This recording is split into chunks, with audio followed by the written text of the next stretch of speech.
दोस्तों, कहानी में नए आए हो तो चैनल को सब्सक्राइब कर देना, वीडियो को लाइक कर देना। कहानी मैं सुनाता हूँ, ठीक है। कहानी के अंदर बने रहिएगा।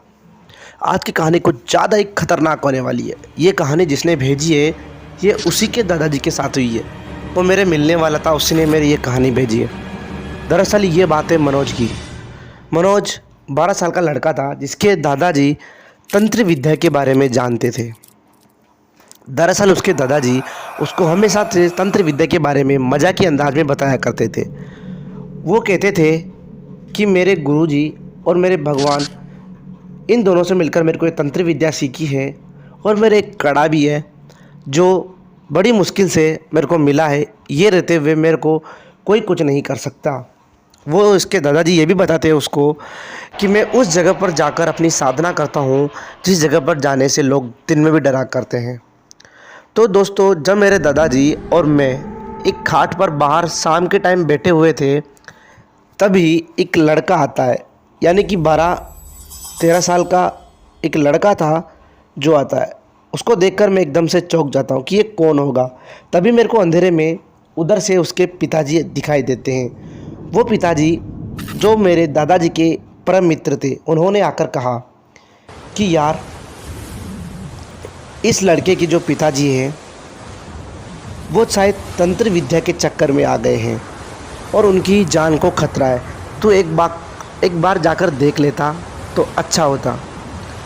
तो मेरे दादाजी मेरे को दरअसल ऐसी घटनाओं पर ले जाया करते थे। तो उस रात मेरे दादाजी उसी समय ही मेरे को लेकर चले गए। हम दोनों वहाँ से चले और वो लड़का भी हमारे साथ चला।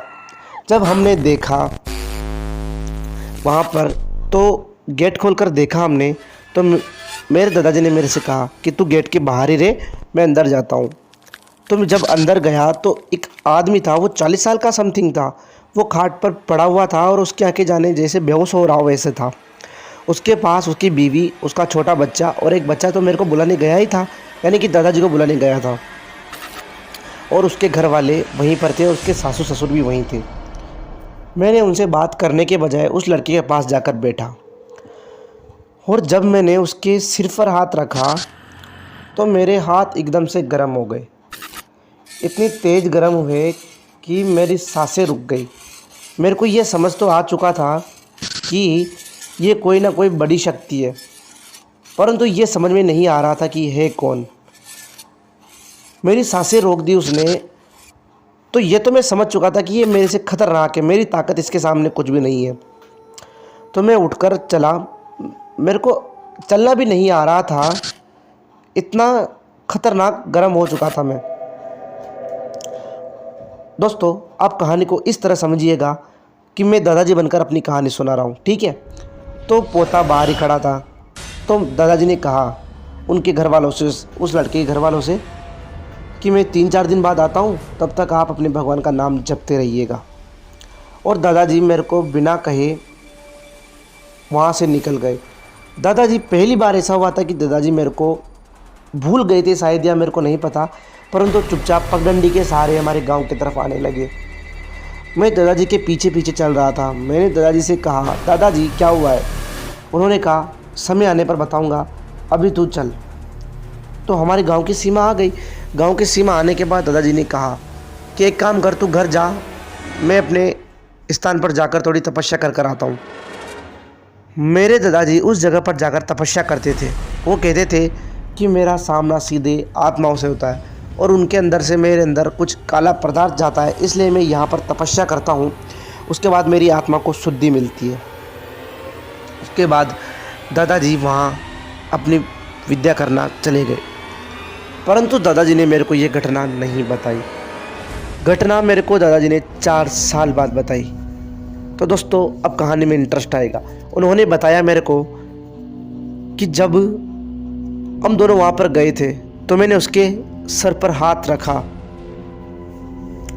हाथ रखने के बाद मेरे को ये महसूस हुआ कि इसके अंदर कोई भयानक शक्ति है। तो उसके अंदर से कोई काला साया निकला और मेरी तरफ हंसने लगा कोने में खड़ा होकर। वो मेरे को ये समझाना चाह रहा था कि तेरे पास 2 ऑप्शन है, या तो इसको छोड़कर चला जा या फिर उसकी जान जाएगी। जब उसने किवाड़ की तरफ इशारा किया तो किवाड़ की तरफ मेरा पोता मनोज खड़ा था। मेरे को पहली बार डर लगा था इन चीज़ों से, तो मैंने उस समय उससे कुछ ज़्यादा लड़ने की सोची नहीं, क्योंकि मैं अगर कुछ करता तो वो कहीं मेरे पोते को नुकसान ना पहुंचा दे। इस बात से मैं डर गया और उठकर चला गया। उठकर जाने के बाद जब हम गांव की तरफ आ रहे थे तो मैंने उससे बोल दिया मेरे पोते से कि तू गांव जा और मैं तपस्या करके आता हूँ। तो जब मैंने तपस्या की और तपस्या के दौरान मैं ये सोच रहा था कि कौन है जो वो कौन थी जो इस तरह हंस रही थी मुझ पर, और वो इतनी शक्तिशाली है ये भी समझ में नहीं आ रहा था। मैंने बहुत सारी तपस्या की परंतु मेरे को कोई भी समझ में नहीं आया। 7-8 दिन बीत गए। वापस मेरे दादाजी का परम मित्र उनके घर पर आया। उसने कहा, अरे यार, तेरे पास तो अनेकों शक्तियाँ हैं, फिर भी तू ऐसा कर रहा है। फिर दादाजी ने कहा, अरे उनसे कि तू अपने भगवान का नाम लिए जा। उन्होंने कहा, एक बार तुम देख लो। परम मित्र ने कहा, एक बार तुम देख आओ यार फिर से। तो मैं जब गया तो इस बार वो जो लड़का था वो कोने में खड़ा था, उसके घर वाले पास ही थे। उन्होंने कुछ बोलते उससे पहले मैंने चुप करा दिया और मैं उसके पास जाकर खड़ा हो गया। वो जब उसके अंदर से काला साया निकला, वो हंस रहा था मुझ पर। उसके बाद उस लड़के के अंदर फिर से जाने कौन था जो डरावनी आवाज़ में बोला, चला जा वरना तेरी जान जाएगी। उस समय मैं ये समझ गया था कि इसके अंदर एक तंत्र नहीं है, तंत्र विद्या दो है। एक तो मेरे सामने आ रही है और एक जो पीछे है उसका समझ में नहीं आ रहा। मैं वापस आ गया। वापस आने के बाद मैंने उनके घर वालों से फिर यही कहा कि काम करो, आप भगवान की प्रार्थना करो, भगवान सब अच्छा करेगा। और मैं वहाँ से चला आया। मैं फिर अपने स्थान पर गया और फिर से अपनी तंत्र विद्या का उच्चारण करने लगा। मैं यही जानना चाह रहा था कि ये है कौन इसके पीछे। कुछ भी समझ में नहीं आ रहा था मेरे को। मेरी शक्तियाँ उसके सामने ना बराबर थी और वो मेरे को देखकर हंस रहा था, परंतु मेरे को कुछ भी समझ में नहीं आया। करीबन 15 दिन बीत गए। उसकी तबीयत ज़्यादा ख़राब होने लगी उस लड़के की। तभी मेरा परम मित्र फिर से आता है। यार, उसके घर वाले ऐसे बोल रहे थे कि वो कौन था, वो कुछ जानता भी है या कुछ हर बार हमको सलाह देकर जाता है, तो प्लीज़ उनका कुछ तो कर दे यार, ऐसा बोलता है। फिर उसका परम मित्र वापस, मेरे दादाजी का परम मित्र यही बोलता है कि ये हार तेरी हार नहीं है, ये तेरे गुरु की और तेरे ईश्वर प्रार्थना दोनों की है, तुझे कुछ तो करना पड़ेगा। इस बात से मैं थोड़ा परेशान हो गया और अपने गुरु को याद कर मैं अपनी जगह पर गया पहले तो, और अपने गुरु को याद किया। गुरु को याद करने के बाद मैंने कम से कम 5 घंटे अपनी तपस्या की। तभी मेरे को मेरे गुरु जी के दर्शन हुए। मैंने कहा, गुरु जी, हमारे बहुत बड़ी आपदा आ चुकी है और अब आप इस आपदा से निकालो, मेरे साथ बहुत बड़ी परेशानी है। मैंने उनको पूरी घटना बताई। उन्होंने मेरे को ये कहा कि तांत्रिक है और उसी के कारण ये शक्तिशाली हो रही है। ये पिशाचनी कोई एक नहीं है, दो है, और ये लेकर जाएगी किसी न किसी को। मैंने मेरे गुरुजी से कहा, गुरुजी, आपके सामने हाथ जोड़ता हूँ, ये किसी को लेकर नहीं जाना चाहिए, वरना हमारी इज्जत का सवाल है। गुरुजी ने कहा, तांत्रिक है और वो बहुत शक्तिशाली है। ये कहकर मेरे गुरुजी वापस गायब हो गए। अब मेरे को तोड़ मिल चुका था कि कोई तांत्रिक है, तो मैं सबसे पहले उसी समय उनके घर गया। उनके घर जाते ही मैंने पूछा, पहले मैंने पूरी घटना जानने की सोची कि कौन था ये, क्या था, इसके साथ कैसा हुआ। उनको कुछ भी नहीं पता चला। उन्होंने कहा, हमको नहीं पता। तभी उनके एक दोस्त आता है, उस आदमी का जो बेड पर पड़ा हुआ था, जिसकी तबीयत ख़राब थी। वो कहता है, इसके दोस्त को पता होगा, इसका परम दोस्त था वो। तब वो बोल रहा था, तब मेरे पीछे कोई था तो मेरा गला घोटने की कोशिश कर रहा था। मेरे को पता चल गया था कि इस शक्ति को पता चल गया और मेरे कान में आकर बोलती है, अब इसके साथ तू भी मारा जाएगा। तू फिर आ गया। ऐसा कहते ही मैंने उसके दोस्त को पता लगाया। उसका दोस्त शहर छोड़कर दूसरे गांव में चला गया था। जब हम उसके पास पहुंचे तो हमने उससे जानने की कोशिश की। उसने बताया कि ये जो मेरा दोस्त है ये कोई तांत्रिक के पास जाया करता था। तांत्रिक ने इसका काम नहीं हुआ तांत्रिक से, तो ये एक दिन गया और उसको गाली गलौज करने लगा और उसको पीट दिया। इसने कहा तू ढोंगी तांत्रिक की तरह से कुछ भी नहीं होता, और हाँ अगर किसी को आइंदा ऐसे परेशानी ऐसे उलझा ऐसे जुस्सों में ऐसे परेशान किया तूने, ऐसे बेवकूफ़ बनाया तो मैं तेरे को जान से मार दूंगा। तांत्रिक परेशान हो गया, गुस्से में आ गया। उसने कहा तूने मेरे पर हाथ उठाया, अब देखते कौन मारा जाएगा। आज से अपने दिन गिनना स्टार्ट कर दे। तभी से इसकी तबीयत खराब होने लगी। उसके बाद हमने उस दोस्त को जाने दिया। अब हमको ये मालूम करना था कि तांत्रिक के पास जाए या नहीं जाए। तो मैं सबसे पहले अपने एक दो शिष्यों को लेकर तांत्रिक के पास गया। तांत्रिक तपस्या कर रहा था। उसने बंद आँखों के अंदर ही हंसना स्टार्ट कर दिया। हंसता हुआ बोलता है चला जा, यहाँ पर कोई तेरे को रास्ता नहीं मिलेगा। मैंने कहा इस अपनी विधि का ऐसे गलत इस्तेमाल करना ठीक नहीं है, तुम जो कर रहे हो वो गलत कर रहे हो। उसने कहा मेरे को मत सिखा, चला जा यहाँ से वरना मारा जाएगा। तांत्रिक बहुत घमंडी था। मेरे को गुस्सा आ गया। अब हमारे भी पंच होते हैं, हम जो तंत्र विद्या सीखते हैं हमारे भी पंच होते हैं। उसकी शक्ति इतनी खतरनाक थी उस तांत्रिक की, उसके सामने मैं कुछ भी नहीं था। मैं सबसे पहले अपने पंचों के पास गया। मैंने अपने पंच होते जो मेरे से कई गुना शक्तिशाली थे, उनके अंदर बहुत खतरनाक शक्तियाँ होती हैं। मैंने पंचों को पूरी घटना बताई। उन्होंने कहा हम कुछ समय के लिए इसकी शक्तियों को रोक देंगे, उसके बाद तू अपना काम स्टार्ट कर देना।